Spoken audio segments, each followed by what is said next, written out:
29. aprīlis ir Starptautiskā imunoloģijas diena, kuru jau otro gadu atzīmē arī Latvijā. Pērn tā notika Liepājā, šoreiz par pasākumu norises vietu izvēlēta Jelgava. Pasākuma mērķis ir informēt sabiedrību par to, kas ir cilvēka imūnsistēma, kādas ir tās funkcijas un kas spēj to ietekmēt, kā katrs pats spēj palīdzēt savai imunitātei darboties pilnvērtīgāk un no kā būtu jāizvairās, lai pasargātu savu veselību. Eiropas imunoloģijas dienu Jelgavā organizēja Latvijas Imunologu asociācija sadarbībā ar kompāniju Danone un tik populāro jogurtu dzērienu Actimel. Kompānija Danone ar Latvijas Imunologu asociāciju sadarbojās jau vairāk kā 4 gadus. Un Latvijas Imunologu asociācijas biedri ne tikai iepazinušies ar kompānijas Danone zinātnisko bāzi un Actimel zinātniskiem pētījumiem, bet mums ir izveidojusies ļoti labi tāda savstarpēja sadarbība, un mēs cenšamies pēc iespējas vairāk atbalstīt arī imunologu aktivitātes un viņu šādus pasākumus. Un jau otro gadu kompānija Danone kopā ar Latvijas Imunologu asociāciju svin Eiropas imunoloģijas dienu.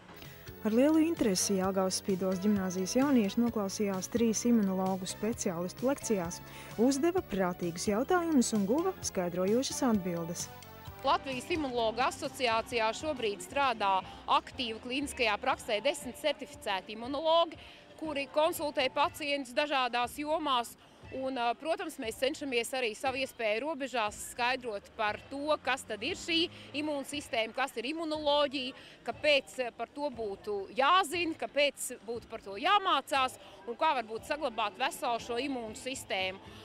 Tiesa, varbūt mēs vēlētos vairāk šādus pasākumus un centīsimies varbūt nākotnē arī vairāk kontaktēt ar augstskolām, ar skolām, un rīkot varbūt biežāk šādus pasākumus, izglītojošus, informatīvus, lai ārstējamo mums būtu mazāk.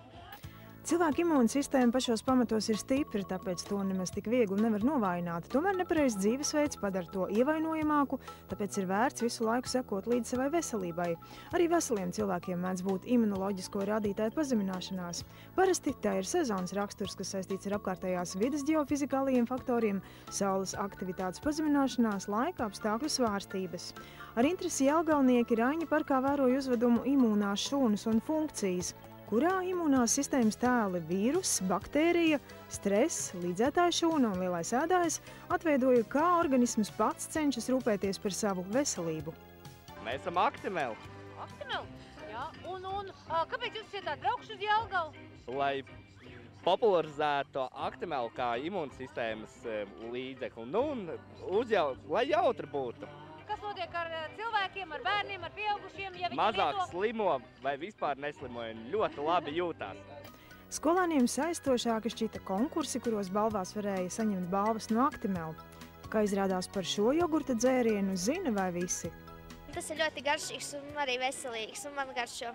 Manā ģimenē arī lieto jogurtu. Veikalu plaukti vai lūst no dažādiem jogurtiem un jogurtu dzērieniem. Kāpēc Latvijas imunologi iesaka tieši Actimel? Ir ļoti daudz jogurtu gan Latvijā, gan citur pasaulē.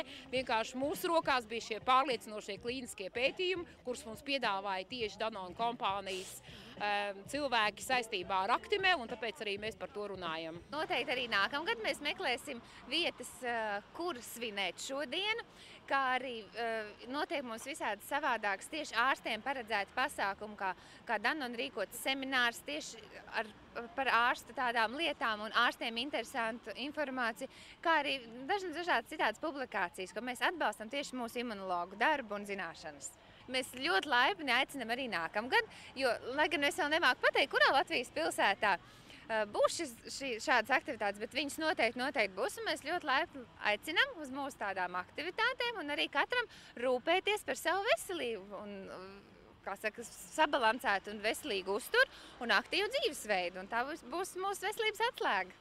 Un atcerieties, imunoloģisko rādītāju pazemināšanos veicina līdz galam neizārstātas bakteriālās un vīrusu infekcijas, aknu, nieru un vilmaņu saslimšanas, medikamentozā un staru terapija, nesabalansēts neracionāls uzturs, cērmju un citu zarņu parazītu invāzijas, daudzas hroniskas saslimšanas, nelabvēlīgi ekoloģiski apstākļi, ūdens un vide, ilgstošs stress, kas ir spēcīgs un nomācošs faktors.